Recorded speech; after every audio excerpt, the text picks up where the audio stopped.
lot on our plate, and it's not a problem, never a problem.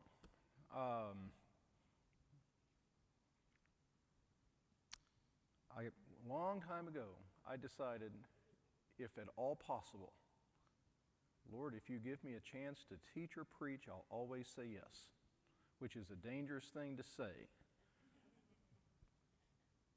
But what I was wrestling with was seeking opportunities versus just taking them as they come. So I said, I will take them as they come, and it's not good for me to go out looking for them.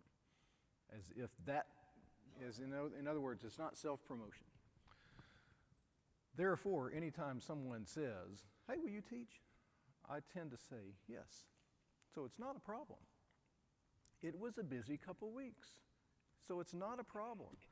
But it was nice to have a couple weeks off. Thank you, Rodney. And fascinating, wasn't it? There'll be more, Lord willing, in about 3 weeks. We'll be here for 3 weeks. And then what that gets us through July 5 and 12. Isn't that right? And then we'll be out the 19th and the 26th to Argentina. Rodney will be back. I'm not sure what words he'll do, but it'll be more word studies. And then we'll come back and finish out in the first 2 weeks of August. Today, covenant. Covenant. So if you have your Bible, we're going to look at a couple passages. While I'm at it. Yes, ma'am.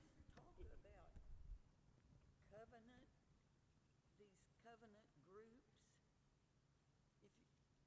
Somewhere, I guess it was last week in the bulletin, it said if you're interested in joining or being a part of a covenant group. Yeah, small groups. These are.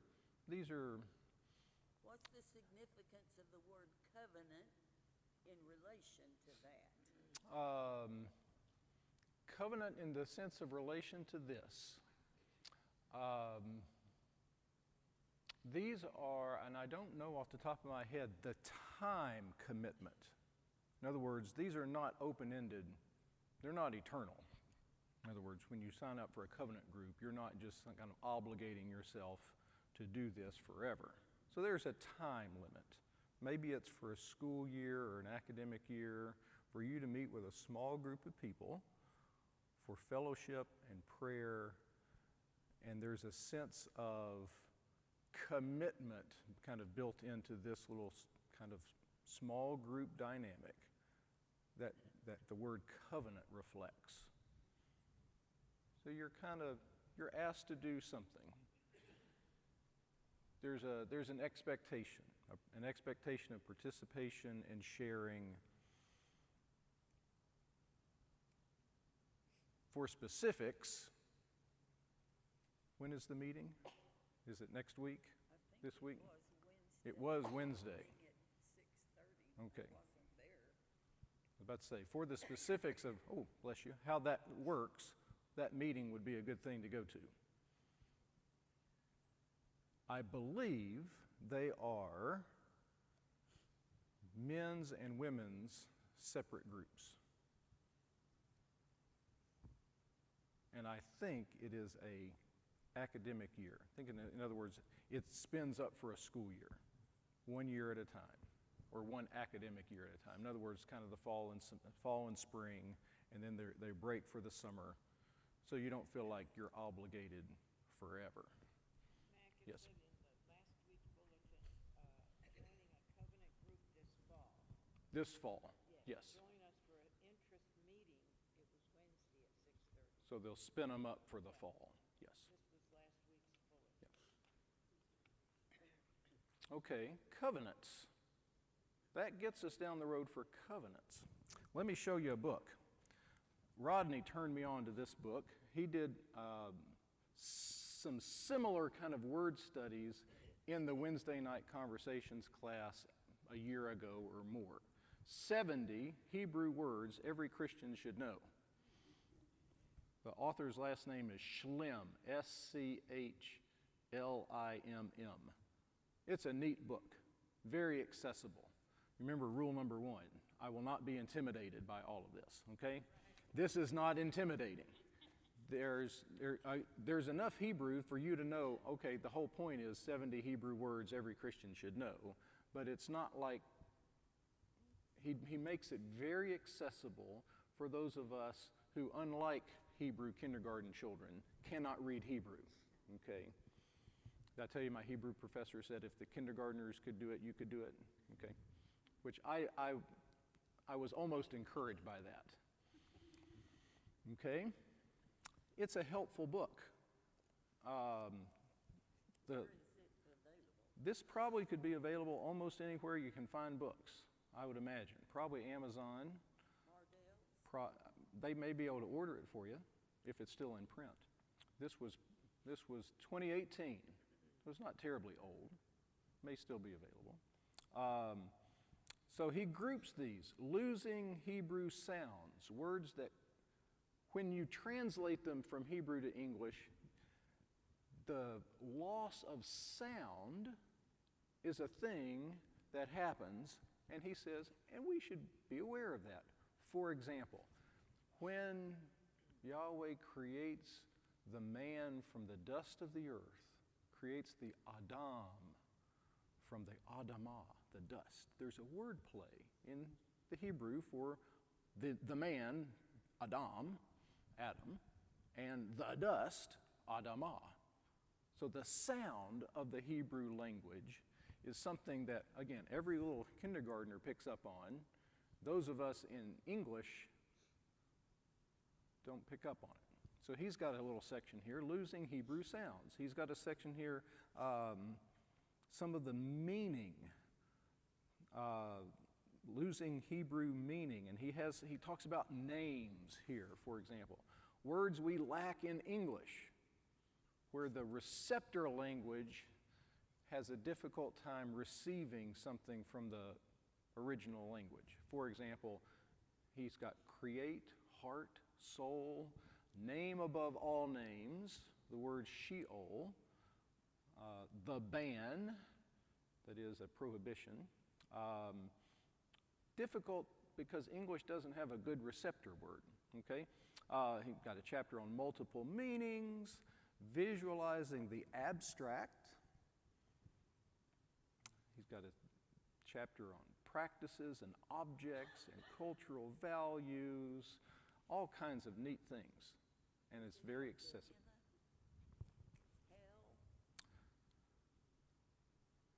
I don't see that as he probably under Sheol, I bet.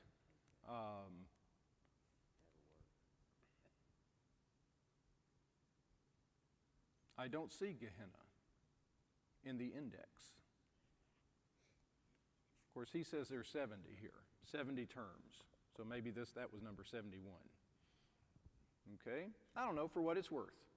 No points if you buy the book. I'm not selling it, okay? No, I don't get a commission, all right? So I'm not impressed if you buy it, and I'm not disappointed if you don't, okay? So there it is. If you'd like, think about the word covenant. Okay?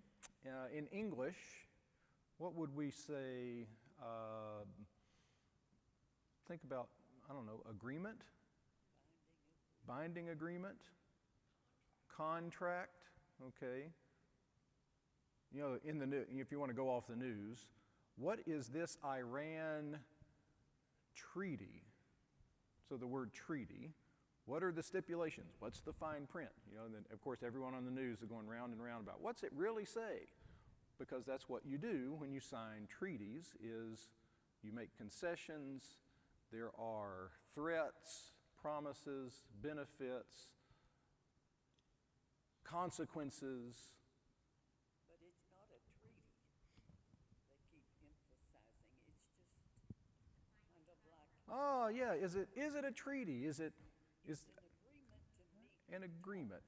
An agreement to a meeting about a meeting. Okay, it's a thing about a thing. And you make decisions. There's got to be a decision. So no one stumbles into a contract, right? Or you should be informed. Okay? There should be, if you're going to sign your name, you shouldn't, not sign under duress, voluntary.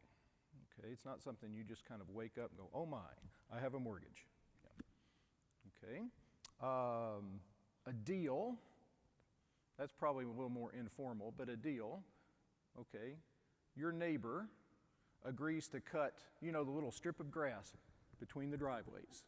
Your neighbor says, oh, I'll cut it. And then it goes for weeks and weeks and weeks and hasn't been cut. And you're like, I thought we had a deal. No, there's no paperwork. No one signed anything. Remember, almost always this happens in this frame of mind. I remember when we could have a deal with a handshake. Okay? When a man's word, yeah. We don't need a contract to understand I'll be responsible for the strip of grass between the driveways, or if it doesn't get cut, either he's sick or out of town, or why are you mad at me? Okay? Sometimes we'll talk about marriage as a covenant, but we don't often talk about marriage as a contract. But sometimes you'll see kind of shades of this remember when there was legislation about no-fault divorce? If you think about divorce as the undoing of a contract, what are the stipulations that may or may not have to be met to dissolve this contract? In other words, to release the parties from the obligations. All right. Think about all that. Get that kind of stirring around in your mind. Usually, we'll sign a contract for a service. Okay. The city will pick up my trash in exchange for, and they generally will. Okay. They certainly won't if you don't pay. There's a term, there's a price, there's a frequency. Will they also sweep up if they drop something? Maybe, maybe not. Is that in the contract? Maybe, probably not. If you walk out and the truck driver says, but wait, there's a mess. And he waves, right? Keeps right on driving. He says, sorry, it's not my job. My job is to grab the can and tip it over into the truck. I press the button that grabs the can, and then I drive to the next house, okay? If you happen to get trash on your driveway, that's on you, okay? But we'll come by, twice a week, and we'll pick up your trash. Or we'll pipe water into your house. Or we'll give you electricity. And you'll know the terms, you'll know the limit of the terms when you fail to pay. Okay? Just don't pay, and you'll know where the contract boundaries are. So the contract will spell it out. And if they don't provide it and you have paid, you show proof of payment and then demand relief. Okay? Or you could sue and demand relief. There's a way to honor the contract, maybe by force, okay, or coercion, or by law. There's a penalty if you don't pay. It's awfully hot, and I'm going to pay my light bill because I don't want to sit in the heat. I don't have to, but I want. Okay? The penalty is me sitting in the heat, or the penalty is you have executed a fraudulent contract. There's terms in there that no reasonable person would know, way down in the fine print, or you have not honored it, so you breached your contract. Maybe you and a whole class of people are going to bring a lawsuit against someone for breach of contract. Okay? We do it with employment all the time.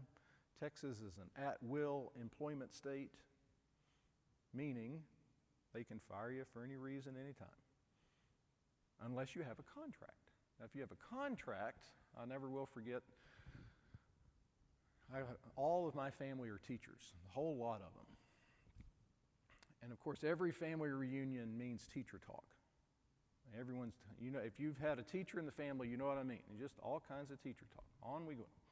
Well, there was a superintendent somewhere that was just awful, and talking about how the county board bought out his contract. Now, the contract meant he was going to get paid, but the board agreed, we'd rather not have you. We'd rather pay and not have you as to pay and have you for the next 2 years or whatever it was. So they paid out his contract and got rid of him and moved on and found another superintendent. So they honored the terms of the contract. Okay. Well, it defines the relationship. You don't think about you and the power company in relationship, but the relational dynamic is there. Contract, treaty, agreement, deal, covenant, they're relational terms. Same thing with our biblical word, berit. I thought about giving a handout. I thought, well, one, I couldn't find, I had a great handout on Deuteronomy that I used when I taught. I could not find that. Boy, I tore the place up yesterday looking for that. Couldn't find it.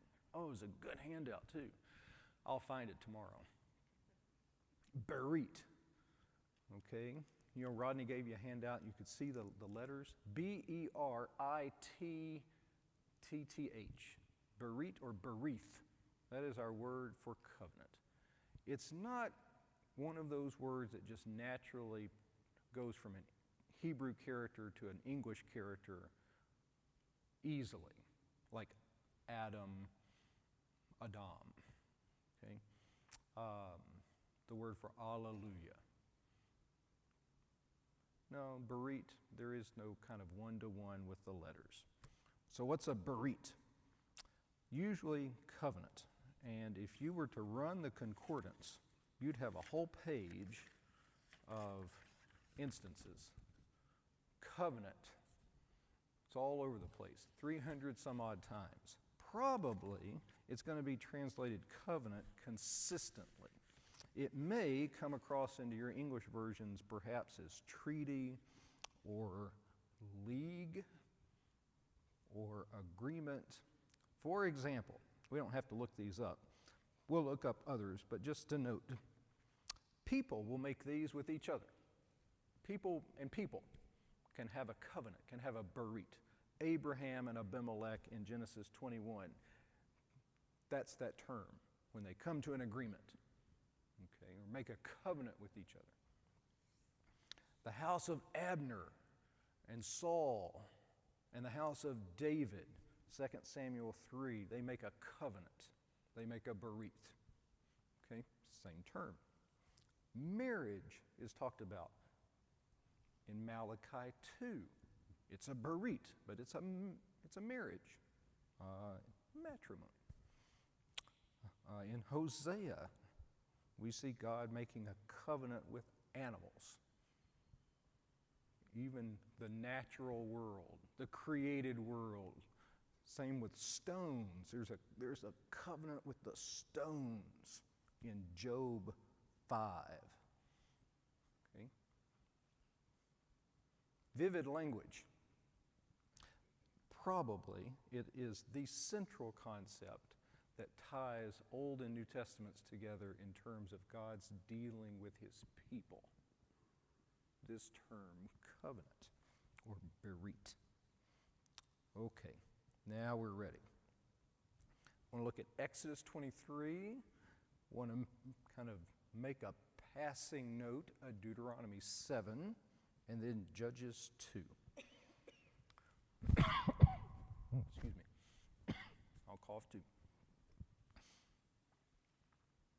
Okay. This notion of covenant was all over the place in the ancient world. Let's look at Exodus 23. I'm just going to jump right in to God's covenant with his people, Israel. It's a critical concept, goes all the way through Old and New Testaments.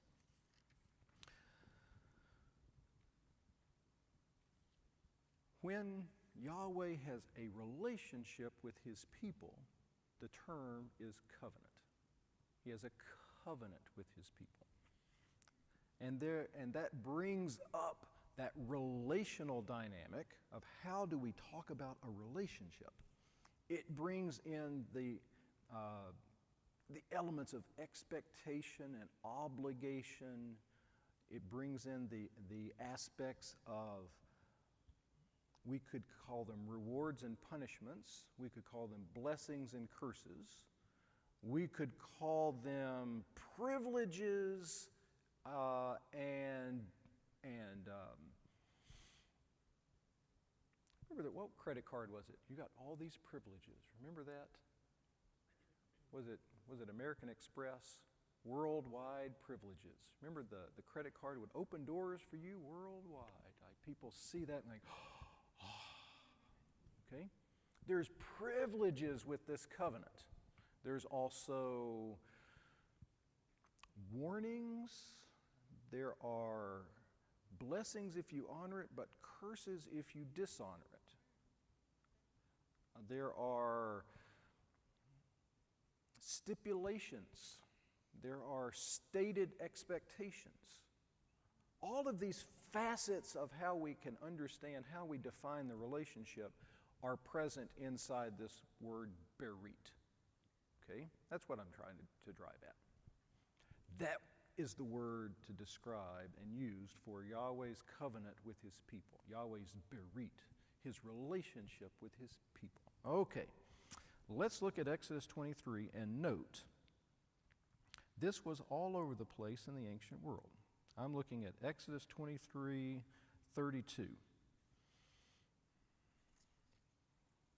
Just to note, now, there's a theological issue here that sometimes gives us problems, which is, and in this term, or in this book, one of these terms, he discusses, talking about the ban. Let's see here. Page 35. I don't have the Hebrew in front of me, but I bet you this is the word used here. He quotes Deuteronomy 7, which is what we'll get to in a moment, which is the very thing we're talking about in Exodus 23, which is, do not tolerate covenants with the other peoples who are in the land that I have promised to your ancestor Abram.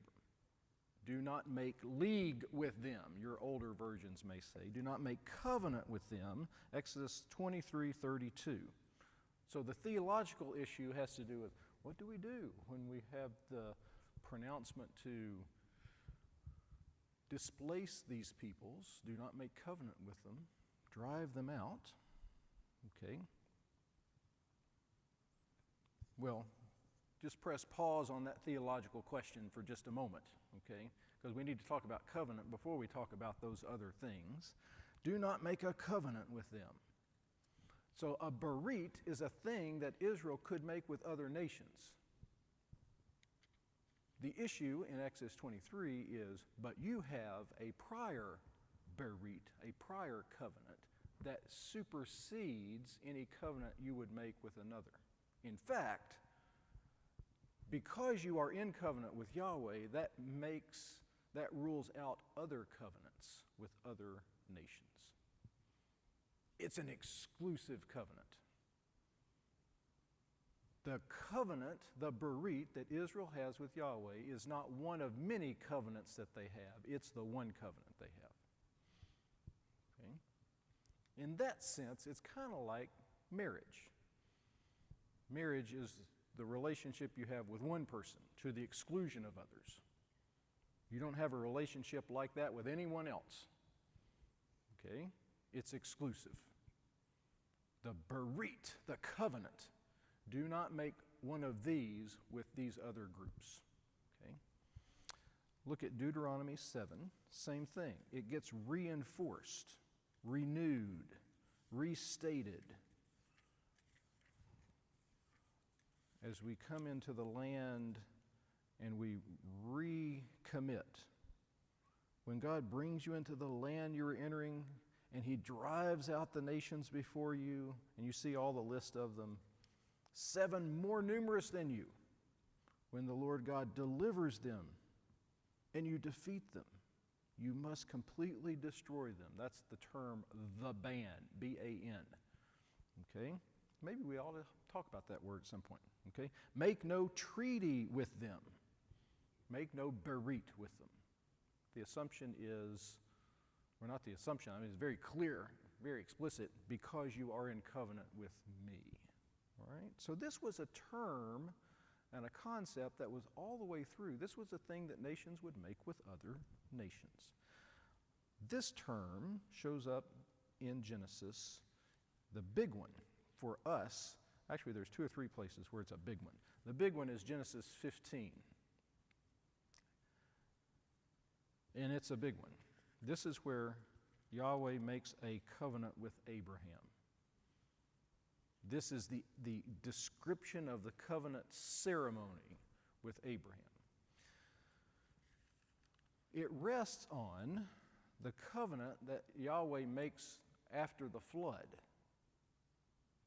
So this term, if one is running the concordance, and you look at the concordance, you'll see it in Genesis 6 and Genesis 9, and then again in Genesis 15. And he'll then make it with the descendants of Abraham to renew the covenant with successive generations. As we go through Genesis, what we find is when things come apart at the seams, Yahweh moving things back to where he intended them to be from the beginning, he uses the mechanism of covenant to bring order out of this chaos. So after the flood, he makes a covenant, I will not destroy in this way again. It's like a new creation. It's like a recreation. In a sense, it's a starting over. And so as God starts over, there's a covenant with Noah.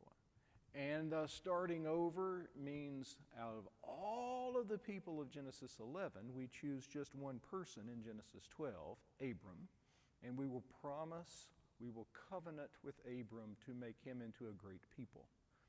Of all the peoples of chapter 11, we'll take one man and make him into a great people. So the term covenant, berit, shows up in Genesis 15. In fact, how you execute a berit is something we kind of preserve when we talk about cutting a deal. All right, you're going to go buy a used car. You go into the car lot. You're like, you mean you want that much for that car? Okay. We kind of talk about it in terms of getting a better price or negotiating down. Cut me a deal. Okay. Well, to execute a covenant is to cut a covenant. That's literally, to make a covenant, the word they would use is to cut one. To cut one, what do you mean to cut one? The ceremony in Genesis 15 shows us what cutting a covenant looks like. It involves animal sacrifice and the cutting of the animals. In this case, the splitting of them right down the middle, to have them. For those of us who remember the meat markets at the grocery store when the butcher would butcher the animals, okay? That's the one area of grocery business I was not trained in. I did everything else in the store except the meat market. They wanted to train me on it. And I said, I do not want to learn how to do that because I know as soon as I do, you're going to put me back there, and those saws are sharp. I am not interested. So I declined, okay? So you go to the butcher, all right, and they're going to butcher the animal. Well, that's the scene in Genesis 15. You're going to butcher the animal, and it's straight down the middle, long ways. A half goes on this side, and a half goes on that side, and we'll have successive pairs of animals and a kind of like an aisle between them. And we, parties of the covenant, will pass through, will walk through. And the point is, if I break this, may what has happened to these animals happen to me. It's that solemn, it's that serious. So when Yahweh, when this smoking pot, passes through the animals, it's extraordinary because Yahweh obligates himself. There's no one that he could appeal to greater than he, so he obligates himself to honor the covenant that I make with you, Abram. He passes through the pathway or the space between the two halves of the animals. It's a solemn affirmation, a solemn oath. If there were parchment, he'd sign it in bold, to honor the covenant, to cut a covenant, to cut a deal. So it's not something you take lightly. Genesis 15, I will give you an heir and I will make you a great people. And I can't appeal to anyone greater than me, so I swear upon myself, and passes through. It's astounding. It really is quite dramatic. Perhaps one of the most dramatic points of the whole biblical story. Okay. That covenant is extended in a sense because the covenant with Israel at Mount Sinai, with Abraham's children at Mount Sinai, kind of rests on that prior covenant. So this one with Abraham is sort of a prelude to the berit that he will have with Israel. Giving of the law on Mount Sinai is part of this covenant. How is the giving of the law part of the covenant? The covenant is the relationship that God has with his people, and the point of this relationship goes back to the promise in Genesis 12, which is, I will make things right through you. I will make things right for all people. I will bless all people through you. I have revealed myself to you, and I will reveal myself to all people, and I want to, through you, bless all people. And what that means for you is you will be a place that I will reside, I will dwell among you. My presence will be, we will build a place, and I will be present in that place among you for the sake of all people. And you, as a community, marked out as a place where I dwell, you must reflect my identity for the sake of all people. Therefore, the integrity of this covenant needs to be spelled out. In other words, what does it mean to be your people? I will give you instruction about what it means to be my people. That term instruction, the term is Torah. In English, we would translate it as law. The law fleshes out the stipulations of the covenant relationship, the expectations, the blessings, the curses, the privileges, the responsibilities. What does it mean to be a covenant people? The law puts legs on that relationship. It's not just kind of vague and undefined, because a berit is not vague or undefined. Okay? In a sense, neither is your water bill. I don't know. I pay them whatever I want, whenever I want. You think that works? It's too hot to try that with a power company.